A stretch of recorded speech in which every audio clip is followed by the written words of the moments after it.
Hello, আসসালামু আলাইকুম। আজকে আমি খিচুড়ি রান্না করবো, ডালে চালে মিলিয়ে খিচুড়ি রান্না করব। আজকে একটু ওয়েদারটা ঠান্ডা ঠান্ডা ভাব আছে, এই জন্য ভাবলাম একটু খিচুড়ি রান্না করি। চালটা আমি আগেই ধুয়ে রেখেছিলাম, এখন জাস্ট আরেকটু খালি ই করে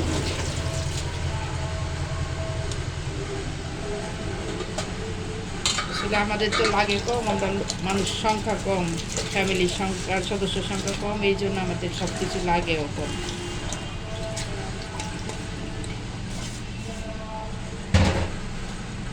পেঁয়াজটা একটু মোটা মোটা করে কাটতে হয় খিচুড়ির, যেহেতু খিচুড়িতে দিব, যেহেতু আমি কাঁচামরিচটা এখন দিব না, তেজপাতা পেঁয়াজ এগুলি দিয়ে দিব।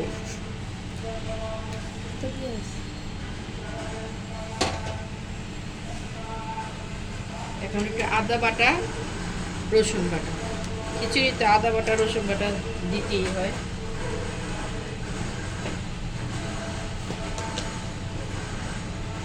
স্বাদ মতো লবণ,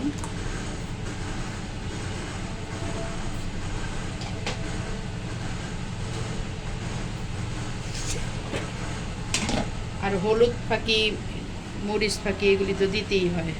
আমি 2 চামচ ধনিয়া গুঁড়া, হলুদ ফাঁকি আর অসামান্য একটু মরিচ ফাঁকি।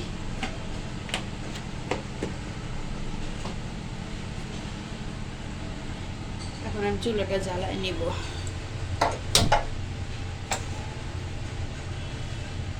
বিসমিল্লাহ, বসিয়ে দিলাম।